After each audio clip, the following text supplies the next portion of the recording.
Hello again, another Agakala React, and today we'll be watching how rare gems are hunted in Afghanistan from 300-foot deep mines. It's a risky business from Insider News, and it's about gems, guys. I like gems, I like sparkly things, so let's just go into it and see. Obviously it's not easy, it's 300-foot deep mines. I'm not sure what a 300-foot was, like 100 meters deep, 100, something like that, bit less, bit more. So let's just go. These dusty tunnels in Afghanistan hide precious jewels worth millions. Miners carved these caves with dynamite left behind by decades of war. Habibullah is hunting for a green stone called berush, or tourmaline. او کاڼې دلته ښایسته تیږه پکې راشي نمونه پکې راشي رګ پکې راشي نو دومره خوشحالي چې درته نه شم وویلی ما ته نه ده چې هغه خپل واده ته هم سړی دومره نه خوشحالېږي څنګه دې ته چې خوشحالېږو. About $3 trillion worth of precious minerals are buried inside mountains across Afghanistan. Habib says the mines are not owned or regulated by anyone. For decades, insurgent groups and the Taliban mined and smuggled the jewels out of the country and used the profits to buy weapons.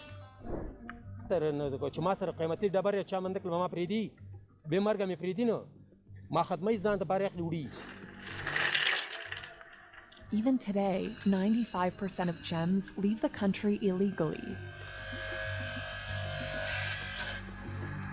What's the blue one called? So how did rocks become more precious than human life here? And why are people in one of the most resource-rich countries in the world still struggling with poverty? The province of Kunar was one of the deadliest places in Afghanistan. او مزدوري دلته زموږ په ولایت کې داسې مزدوري نشته چې موږ لاړ شو خپله مزدوري وکړو او موږ خپل بچو دپاره خپل ځان دپاره یو رزق پیدا کړو. Decades of fighting forced thousands of families to flee their homes. But Habib and his 9 cousins grew up around here and know every inch of these mountains.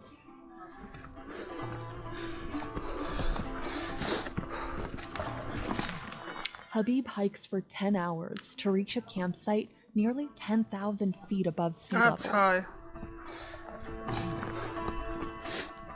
They'll live here mining for the next month.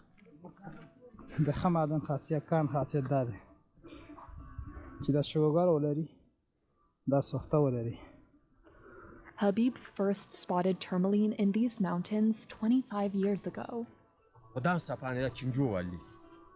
Now, with decades of experience, the 55-year-old is the leader of his group.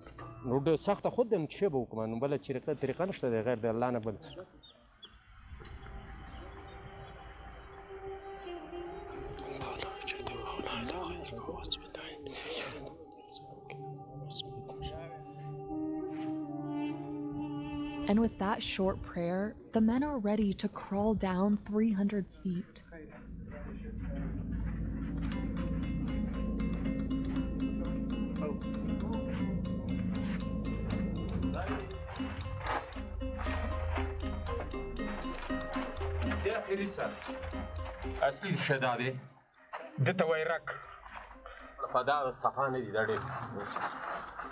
The veins are actually magma that cooled under high pressure, creating emerald and tourmaline. Emerald as well.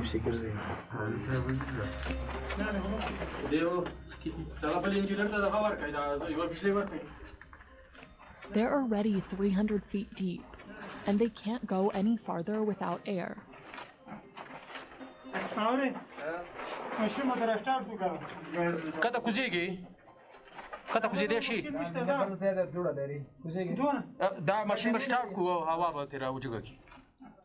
This narrow tube pumps their oxygen from a ventilator above ground.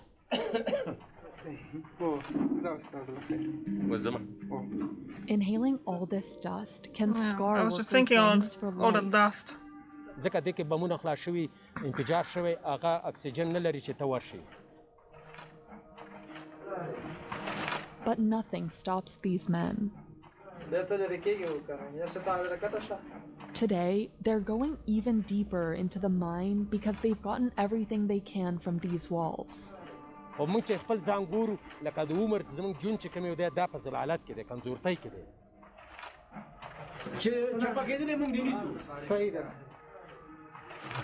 دا ما اسباب دی دا سامان دی دا ما یو اسباب دی هغه به نور هغه ځای کې ایښی. To get farther into the bedrock, they drill holes and fill them with dynamite.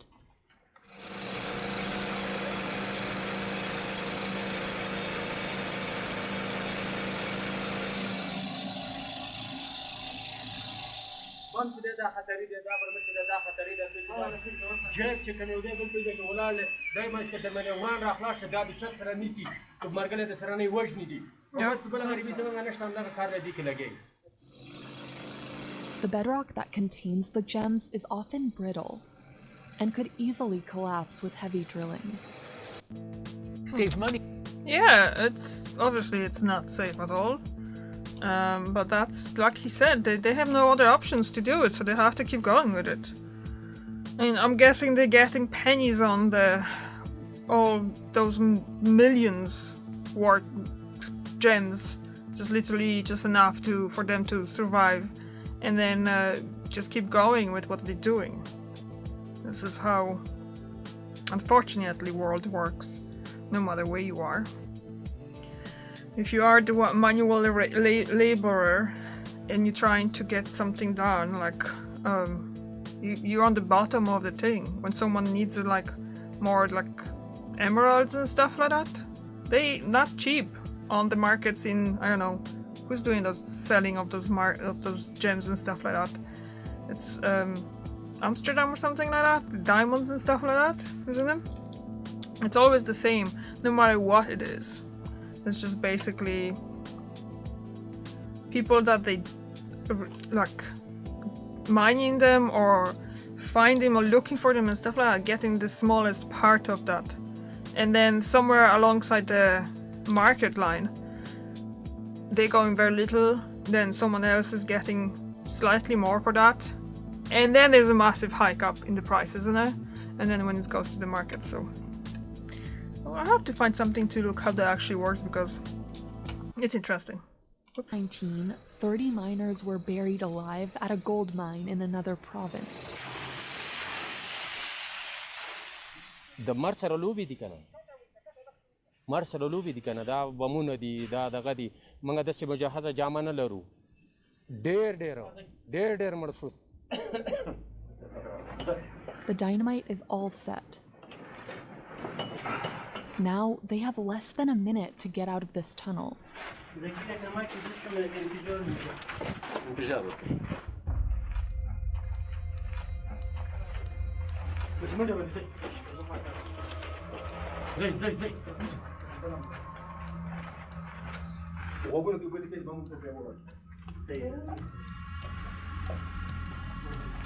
Something could go wrong and everything could just fall apart, isn't it? Are they going out? I hope so, yeah, they do.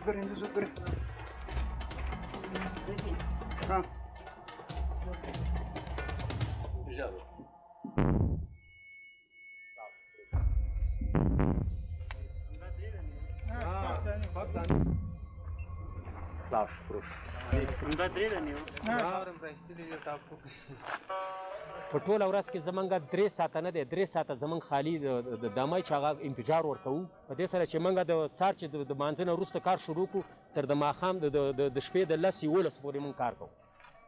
They usually go back in to retrieve the gems. But today they left early because they heard the Taliban was on its way. During the 20-year war, the Taliban and other insurgent groups operated most of these mines. Reports suggest they were earning up to $20 million a year smuggling jewels out of the country. And the gems continue to fund the Taliban today, after the group regained control of Afghanistan. Meanwhile, people like Habib struggle to find buyers, since most countries don't openly trade with Afghanistan. Now, if you think about it, it's actually dangerous for him to show his face and... ان دومره فشار او دغه زموږ په خپل په دې ذهنونو پراته وي چې یا الله اوس څه وکړو دلته که معدن نه لاس اخلو.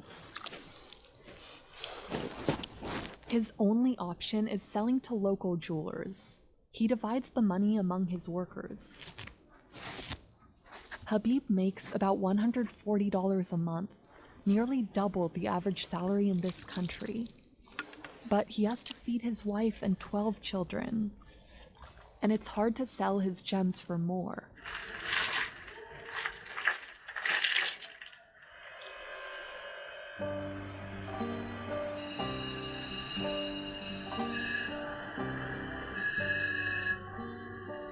اگه مثل کشورهای دیگه وره درست استخراج شوه که درز نداشته باشه اون مخدر قیمتش بالاست. Noor Ahmad Shirzad has been polishing gems for more than 30 years. He learned the craft from his cousin in Pakistan when his family lived there as refugees during the Afghan Civil War. But he returned in the early 2000s and set up a workshop with his brothers here in Kabul. هر دانه که آبدار است، رنگدار است، شفاف است و سایز دانه کلانش هم قیمتی است. He works mostly with blue lapis lazuli. Oh, that's what it is. Oh.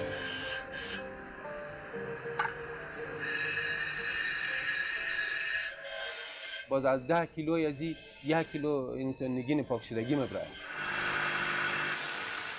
تو که کمک وارد فکرت بگست شو نباشه فکرت به کارت انگشت میزنی چشم اوگار میشه متابل چندین بار ما از آینک اگه استفاده نکنیم.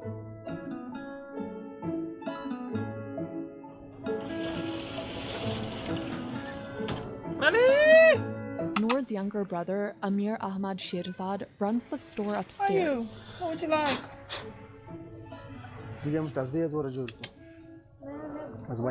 His son helps out before school.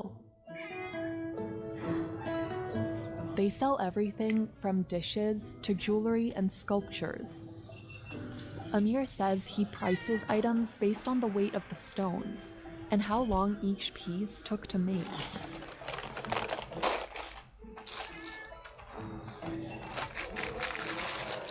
He even sells the type of stone Habib mines.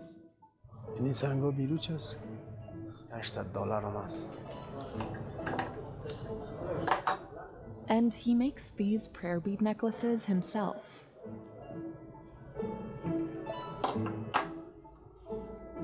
He says business has been tough lately.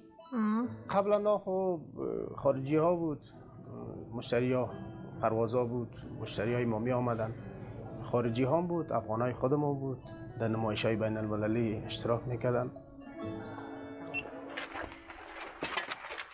Back in Kanar, when Habib isn't busy mining, he's working on his new home just minutes away from the mines. منشنه د پټول غواړي د پټه کو نور کاګل نه به کو صفا به کو جوړه به کو چنو به تور کو صفا به کو به په تو ژوند او ژوندۍ ته جوړ شي. دا په څومره وخت باندې تکمیل شو؟ دا اوس تقریبا یو 15 شپږ ورځې دی ونیولې. دا منګه لا جوړ کړه د لاس کو څانو لپاره. He will no longer have to walk 10 hours to get to work. While he risks his life hunting for gems, it has helped him pay for this new home. And Habib is thankful for that. ان شاء الله زه ته امید لرم چې مړ نو ماغه پر خپل خدمت او ایمانداري کوم.